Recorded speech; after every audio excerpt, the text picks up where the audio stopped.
Organic chemistry की online classes में आप सभी का स्वागत है। पिछले वीडियो में स्टूडेंट्स हम पढ़ रहे थे हमारी ऑर्गेनिक केमिस्ट्री की 5th unit organic compound of nitrogen. तो ऑर्गेनिक कंपाउंड ऑफ नाइट्रोजन हमारी यूनिट फिनिश हो गई थी। तो अब तक ऑर्गेनिक केमिस्ट्री में स्टूडेंट्स हमारी 4 यूनिट कंप्लीट हो चुके हैं बीएससी पार्ट सेकंड में। 5th यूनिट हम शुरू करने जा रहे हैं ऑर्गेनिक केमिस्ट्री की। हमारे पास जो स्पेक्ट्रोस्कोपी एक ब्रांच है उसकी यूनिट शुरू करने जा रहे हैं और उसमें यूनिट का नाम है विद्युत चुंबकीय स्पेक्ट्रम और उसको बोलते हैं अवशोषण स्पेक्ट्रा। तो सबसे पहले हम इलेक्ट्रोमैग्नेटिक रेडिएशन के बारे में अध्ययन करेंगे। उससे पहले हम स्पेक्ट्रोस्कोपी ब्रांच पढ़ते हैं। क्या है स्पेक्ट्रोस्कोपी? स्पेक्ट्रोस्कोपी तो इसमें स्टूडेंट देखो क्या होता है, रसायन विज्ञान की वह शाखा जिसके अंतर्गत किसी उत्सर्जन स्पेक्ट्रा या अवशोषण स्पेक्ट्रा का अध्ययन करके किसी यौगिक की संरचना ज्ञात की जाती है तो उसे हम क्या कहते हैं? स्पेक्ट्रोस्कोपी। मैं ऐसे लिखूं, रसायन विज्ञान की वह शाखा जिसमें किसी यौगिक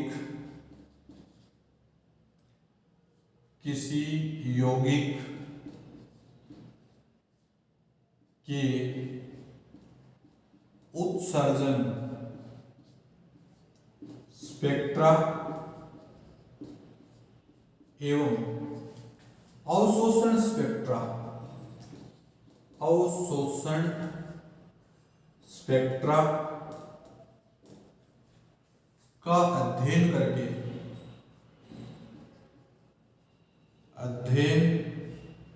करके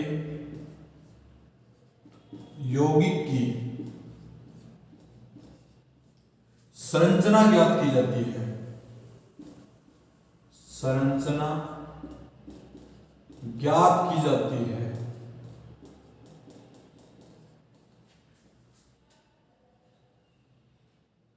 यौगिक की संरचना ज्ञात की जाती है उसे स्पेक्ट्रोस्कोपी कहते हैं। क्या कहते हैं? स्पेक्ट्रोस्कोपी। अब देखो, मान लीजिए कोई ये सबस्टेंस है, यौगिक है और इसके अंदर अपन रेडिएशन डालें, यहां से रेडिएशन डालेंगे तो रेडिएशन डालने पर कुछ रेडिएशन इसके द्वारा अवशोषित कर ली जाती है और कुछ रेडिएशन इसमें उत्सर्जित कर ली जाती है, जैसे उत्सर्जित हो जाएंगी। और उत्सर्जित रेडिएशन को यदि अपन किसी मोनोक्रोमीटर से होते हुए डिटेक्टर में से गुजारें और उसका अपन एक ग्राफ देखें रिकॉर्डर में, तो उस ग्राफ के आधार पर अपन जो स्ट्रक्चर प्राप्त होती है उसे हम बोलते हैं स्पेक्ट्रा। क्या बोलते हैं? स्पेक्ट्रा। इस स्पेक्ट्रा को देख के ही हम यौगिक का अध्ययन कर देते हैं, इसलिए इस ब्रांच को क्या कहेंगे? स्पेक्ट्रोस्कोपी। क्या कहेंगे? Spectroscopy branch very very most important branch chemistry में। इस ब्रांच की वजह से ही काफी उन्नति हुई है।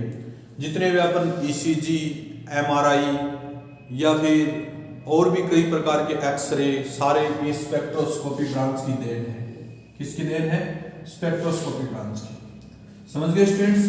अब इसमें सबसे पहला टॉपिक स्टूडेंट अपन पढ़ रहे हैं इलेक्ट्रोमैग्नेटिक रेडिएशन। ये पढ़ने जा रहे हैं टॉपिक पे, इलेक्ट्रोमैग्नेटिक रेडिएशन।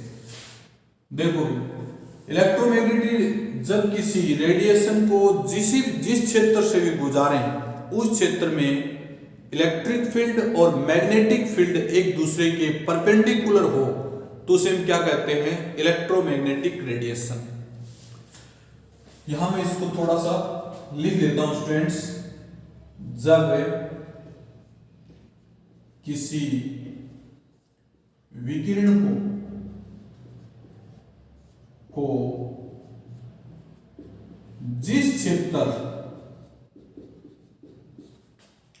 से भी गुजारें तो उस क्षेत्र में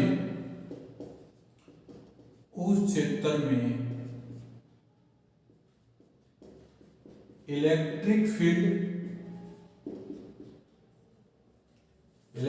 क्षेत्र एवं मैग्नेटिक फील्ड या चुंबकीय क्षेत्र एक दूसरे के लंबवत होता है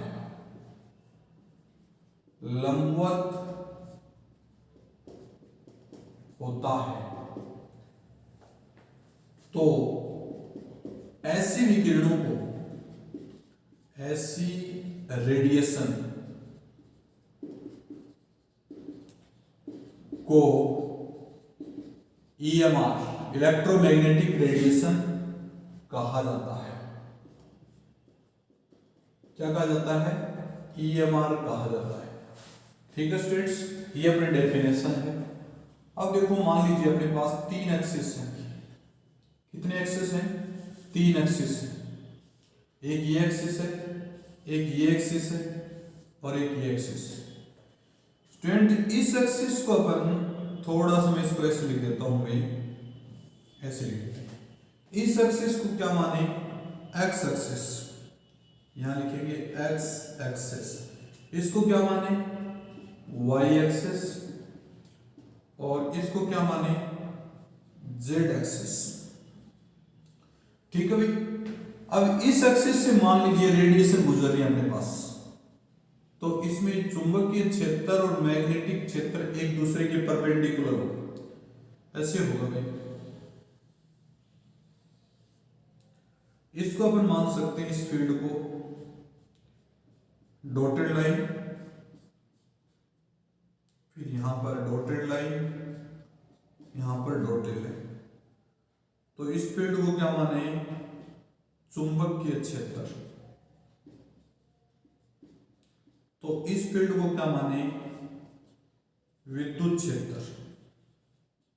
विद्युत क्षेत्र यानी जिस भी क्षेत्र से गुजरती है रेडिएशन, उसमें चुंबकीय क्षेत्र और विद्युत क्षेत्र एक दूसरे के परपेंडिकुलर होते हैं, इसलिए इनको क्या बोलते हैं? Electromagnetic radiation.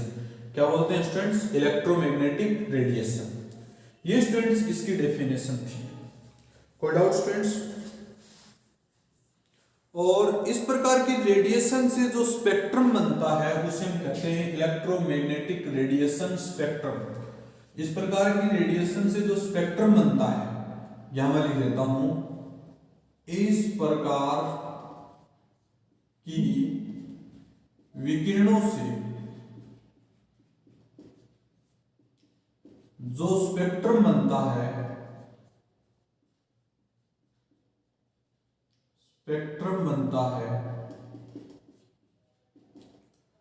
उस स्पेक्ट्रम को EMR स्पेक्ट्रम कहते हैं। क्या कहते हैं? EMR स्पेक्ट्रम कहते हैं। जो स्पेक्ट्रम बनता है उसे क्या कहते हैं? EMR स्पेक्ट्रम कहते हैं। और स्पेक्ट्रा स्टूडेंट 2 प्रकार का होता है। जो स्पेक्ट्रम बनता है वो कितने प्रकार का होता है स्टूडेंट्स? 2 प्रकार का। इलेक्ट्रोमैग्नेटिक रेडिएशन में विकिरणों के अवशोषण तथा उत्सर्जन के आधार पर स्पेक्ट्रा 2 होता है या 2 प्रकार का होता है।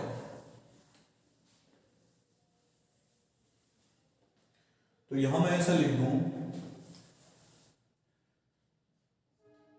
विकिरणों के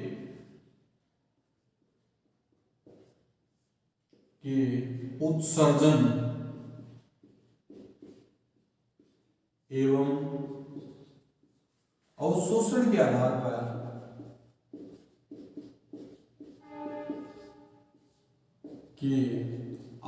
पर स्पेक्ट्रा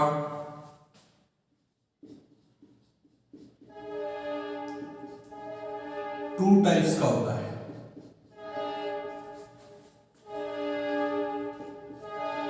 कितने प्रकार का होता है? टू टाइप्स का होता है।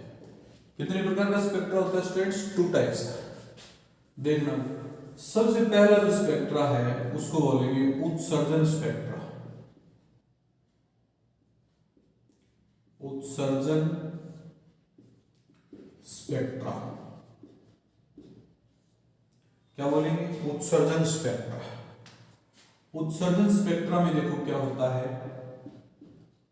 जब किसी पदार्थ को ऊष्मा दी जाती है तो पदार्थ गर्म हो जाता है और कुछ विकिरणों को अतिरिक्त ऊष्मा के रूप में उत्सर्जित कर देता है।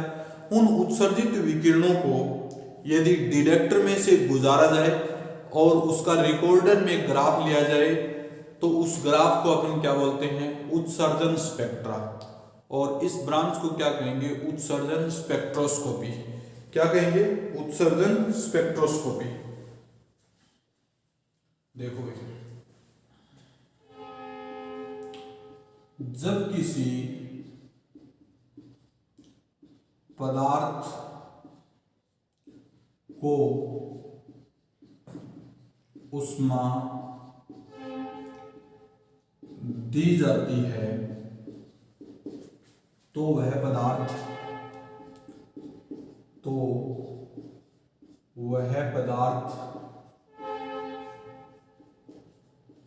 गर्म हो जाता है। क्या हो जाता है? गर्म हो जाता है। एवं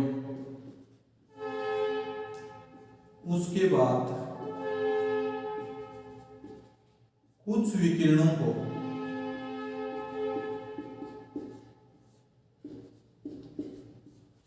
उत्सर्जित कर देता है। उत्सर्जित कर देता है। कुछ विकिरणों को क्या कर देता है? उत्सर्जित कर देता है। एवं इन उत्सर्जित विकिरणों को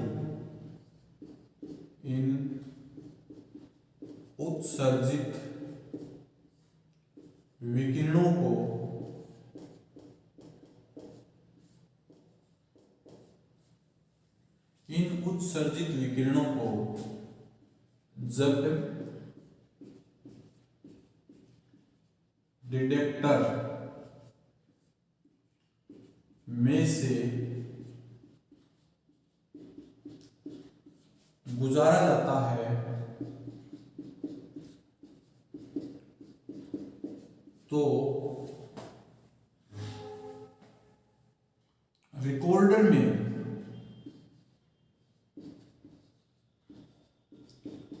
एक ग्राफ बनता है जिसे हम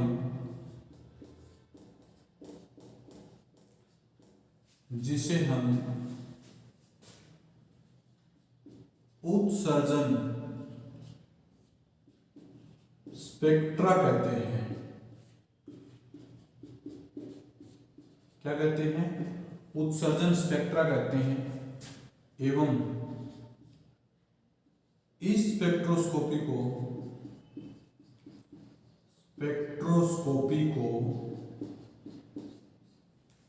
उत्सर्जन स्पेक्ट्रोस्कोपी कहते हैं। उत्सर्जन स्पेक्ट्रोस्कोपी कहते हैं। क्या कहते हैं? उत्सर्जन स्पेक्ट्रोस्कोपी कहते हैं। देखना, अपने पास जैसे ये कोई पदार्थ है, इसको अपन क्या दें? ऊर्जा देंगे। क्या देंगे? ऊर्जा देंगे। यहां लिख देते हैं ऊर्जा। तो ऊर्जा देने पे पदार्थ स्टूडेंट गर्म हो जाएगा। ये बात सभी जानते हैं हम लोग। ऊर्जा देंगे तो पदार्थ गर्म हो जाएगा और कुछ रेडिएशन को उत्सर्जित करेगा। यहां से रेडिएशन निकल रही है, यहां से रेडिएशन निकल रही है, यहां से रेडिएशन निकल रही है, यहां से रेडिएशन निकल रही है, यहां से रेडिएशन निकल रही है, यहां से रेडिएशन निकल रही है, और इधर भी रेडिएशन और इधर भी रेडिएशन। तो ये रेडिएशन उत्सर्जित हो रही है। तो अपन लिखेंगे उत्सर्जित विकिरण। उत्सर्जित विकिरण, क्या बोलेंगे, उत्सर्जित विकिरण। ठीक है, उत्सर्जित विकिरण अपन निकलेंगे यहां से, तब इसको अपन डिटेक्टर में डालेंगे। किस में डालेंगे, डिटेक्टर में। ये डिटेक्टर है, क्या बोलेंगे इसको, डिटेक्टर। इस डिटेक्टर में जब ये रेडिएशन गुजरेंगी, उसके बाद इन रेडिएशन को रिकॉर्डर में डालेंगे। किस में डालेंगे, रिकॉर्डर। जो रिकॉर्डर है जिसमें रिकॉर्ड बनता है, उसमें रिकॉर्ड ऐसे बनेगा, ऐसे रिकॉर्ड बनता है। उस रिकॉर्ड को ही अपन क्या कहते हैं, उत्सर्जन स्पेक्ट्रा। रिकॉर्डर, रिकॉर्डर के अंदर जो ग्राफ बनेगा, उस ग्राफ को ही क्या कहेंगे, उत्सर्जन स्पेक्ट्रा। क्या कहेंगे, उत्सर्जन स्पेक्ट्रा। तो ये था स्टूडेंट्स आपका उत्सर्जन स्पेक्ट्रा। एक होता है अवशोषण स्पेक्ट्रा। अवशोषण स्पेक्ट्रा अपन अभी पढ़ने जा रहे हैं, अवशोषण स्पेक्ट्रा।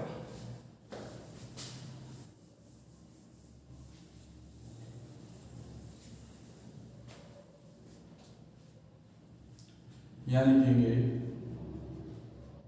अवशोषण स्पेक्ट्रा।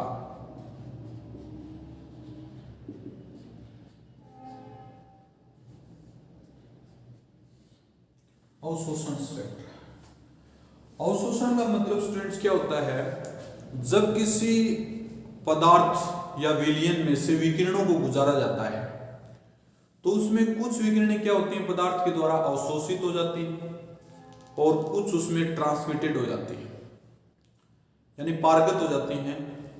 अब उनमें से जो अवशोषित विकिरणों को, कुछ जो विकिरणें जो पारगत होती हैं, उन अवशोषित होकर कुछ पारगत होती हैं, उन विकिरणों को यदि डिटेक्टर में गुजारा जाए और उसके बाद उसका रिकॉर्डर में ग्राफ देखा जाए, तो बनने वाले ग्राफ को ही अपन क्या कहेंगे, अवशोषण स्पेक्ट्रा। देखें स्टूडेंट्स, मान लीजिए अपन इसको यहां ऐसे लिखें, जब किसी पदार्थ या विलयन में से विकिरणों को गुजारा जाता है,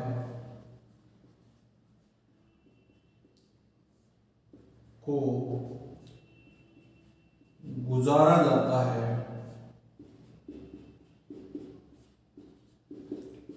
तो कुछ विकिरणें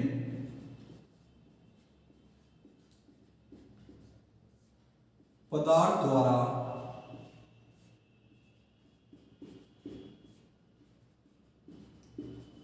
अवशोषित हो जाती है,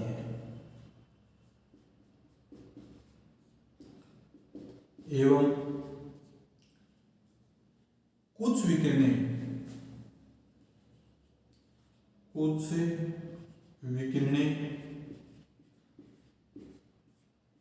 अवशोषित होने के बाद, अवशोषित होने के बाद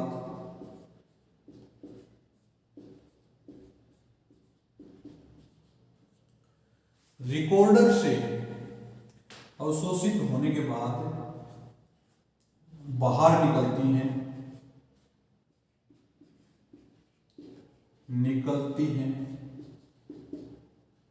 एवं उन विकिरणों को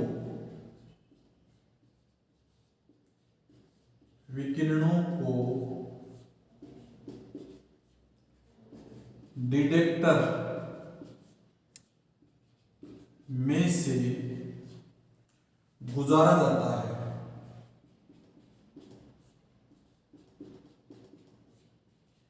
एवं उसके बाद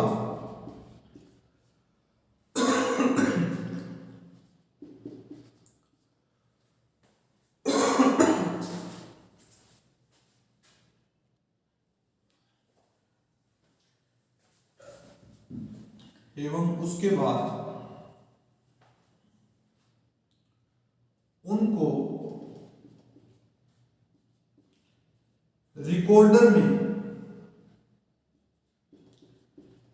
रिकॉर्डर में भेजा जाता है तो रिकॉर्डर में जो ग्राफ बनता है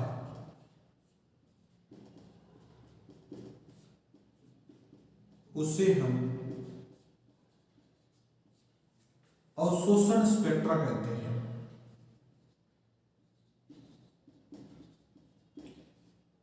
अवशोषण स्पेक्ट्रा कहते हैं एवं इस स्पेक्ट्रोस्कोपी को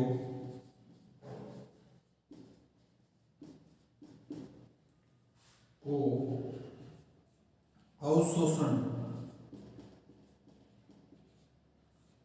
स्पेक्ट्रोस्कोपी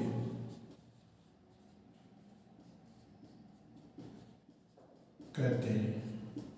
कौन सी स्पेक्ट्रोस्कोपी कहते हैं? अवशोषण स्पेक्ट्रोस्कोपी कहते हैं। देखो स्टूडेंट, वैसे तो मोस्ट ऑफ कंपाउंड अवशोषण स्पेक्ट्रोस्कोपी में ही अध्ययन किए जाते हैं। मोस्ट ऑफ कंपाउंड का अध्ययन किसमें किया जाता है? स्पेक्ट्रोस्कोपी में। और कौन सी स्पेक्ट्रोस्कोपी में? अवशोषण स्पेक्ट्रोस्कोपी में। तो देखो स्टूडेंट्स, यहां पर मान लीजिए अपने पास कोई कंपाउंड है जिसका अपन अध्ययन कर रहे हैं। ये कंपाउंड है और इसमें रेडिएशन डालेंगे, ऐसे रेडिएशन डालेंगे।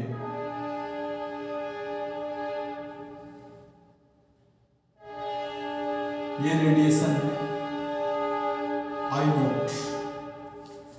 ये रेडिएशन, यहां पर कुछ रेडिएशन स्टूडेंट्स क्या हो जाती हैं? अब्जॉर्ब हो जाती हैं, जिसको लिखते हैं आई ए। और कुछ रेडिएशन स्ट्रैंड्स बाहर निकल जाती हैं, जिसे अपन क्या कहेंगे? I T. क्या कहेंगे? I T. आई टी का मतलब ट्रांसमिटेड हो गई। अब इन ट्रांसमिटेड रेडिएशन को अपन किस में से गुजारें?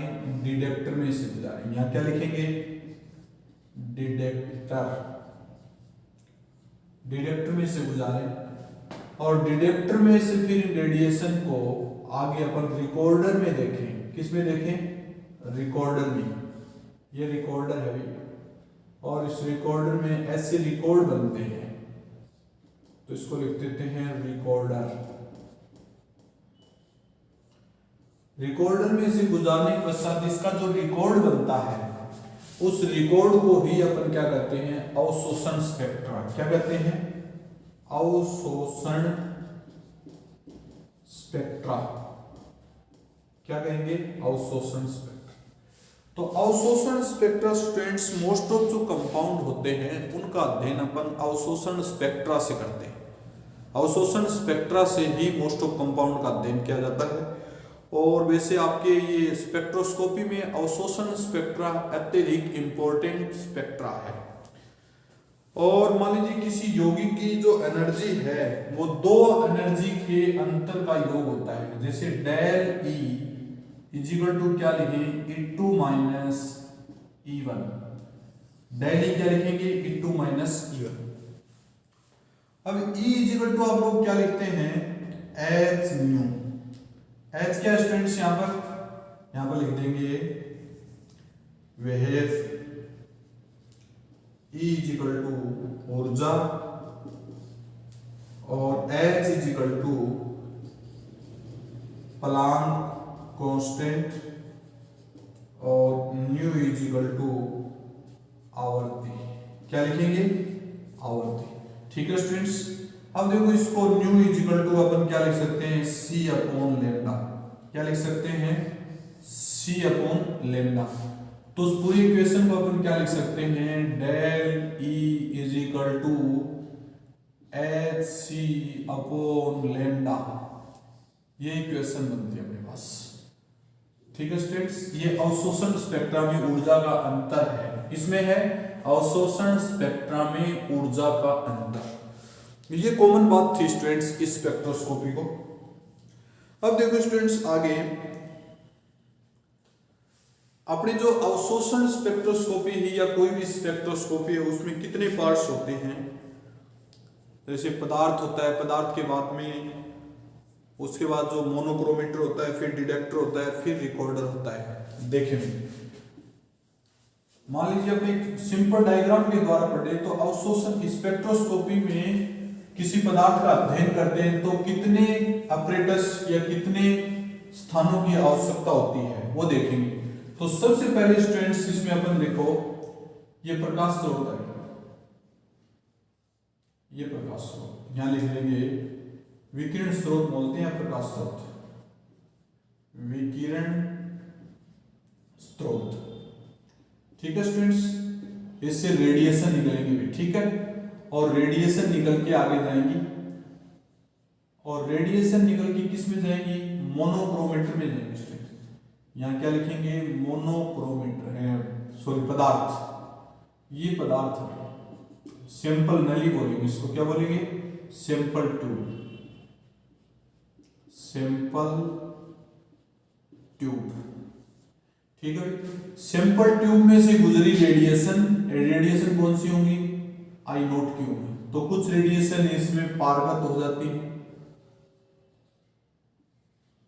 कुछ रेडिएशन क्या हो जाती है, पारगत हो जाती हैं, वो मोनोक्रोमीटर में जाती हैं। किस में जाती हैं, मोनोक्रोमीटर में, इसको बोलते हैं आईटी, पारगत होगी। और मोनोक्रोमीटर इसको बोलते हैं अपन मोनोक्रोमीटर, मोनोक्रोमीटर,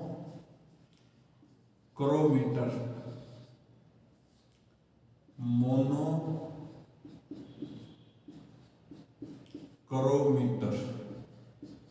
मोनोक्रोमीटर में स्टूडेंट्स क्या होता है, देखो मोनोक्रोमीटर ऐसी यानी उचित वेवलेंथ और उचित एनर्जी वाली रेडिएशन को अलग कर लेता है और उसको क्या करता है, आगे की तरफ भेज देता है, यहां भेजता है और आगे की तरफ भेज के वो डिटेक्टर को दे देता है। किसको दे देता है, डिटेक्टर को। ये अपने पास क्या है, डिटेक्टर। डिटेक्टर में देखो स्टूडेंट्स क्या होता है, जो उचित वेवलेंथ उचित एनर्जी की जो रेडिएशन है उसको विकिरण ऊर्जा को विद्युत ऊर्जा में बदल देता है। विकिरण ऊर्जा को किसमें बदल देता है, विद्युत ऊर्जा में। फिर ये जो रेडिएशन आगे चलेंगी वो रिकॉर्डर में जाएंगी। किस में जाएंगी, रिकॉर्डर में। रिकॉर्ड इनको पढ़ता है, रिकॉर्डर रेडिएशन को ग्राफ बनाता है, ऐसे ग्राफ बनाता है। इस ग्राफ को अपन क्या बोलते हैं, रिकॉर्डर। क्या बोलते हैं, रिकॉर्डर। तो ये एक नॉर्मल स्पेक्ट्रोस्कोपी के पार्ट्स होते हैं। तो अपन देखो स्टूडेंट्स, सबसे पहले क्या करेंगे, यहाँ पर जो विकिरण स्रोत है ये किस किस का होता है, इलेक्ट्रोमैग्नेटिक रेडिएशन के लिए क्या लिखेंगे, फॉर इलेक्ट्रोमैग्नेटिक रेडिएशन के लिए, फॉर इलेक्ट्रोमैग्नेटिक रेडिएशन को लिखते हैं हाइड्रोजन और ड्यूटेरियम लैंप। फर्स्ट हो गया। Second vibrational and rotational spectroscopy के लिए sodium glower lamp, sodium glower lamp का यूज किया जाता है। किसका यूज किया जाता है, सोडियम ग्लोअर लैंप का यूज किया जाता है। ये इस प्रकार के होते हैं प्रकाश स्रोत। सैंपल ट्यूब किसकी बनी होती है, या तो केवल्स या एनिशियल सोडियम एनेवल्स या ग्लास, इस प्रकार के कंपाउंड की बनी होती है सैंपल ट्यूब, जिसमें सैंपल रखा जाता है जिसका अपन अध्ययन करते हैं। और सैंपल ट्यूब से रेडिएशन जाती है मोनोक्रोमीटर में। अब मोनोक्रोमीटर क्या करता है, उचित वेवलेंथ और उचित एनर्जी की रेडिएशन को अलग करता है और जिसकी वेवलेंथ और एनर्जी की वैल्यू सही नहीं उसको अपने अंदर रख लेता है। यानी इसको ऐसे लिख देते हैं, उचित वेवलेंथ एवं उचित एनर्जी की रेडिएशन को अपने अंदर से गुजरने देता है।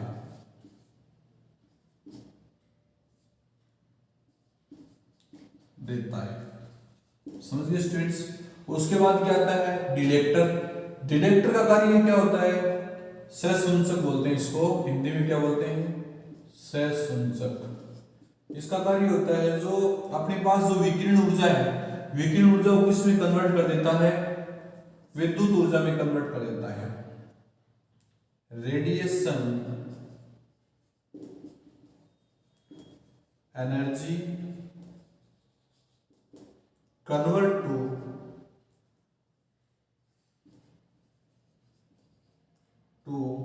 इलेक्ट्रिकल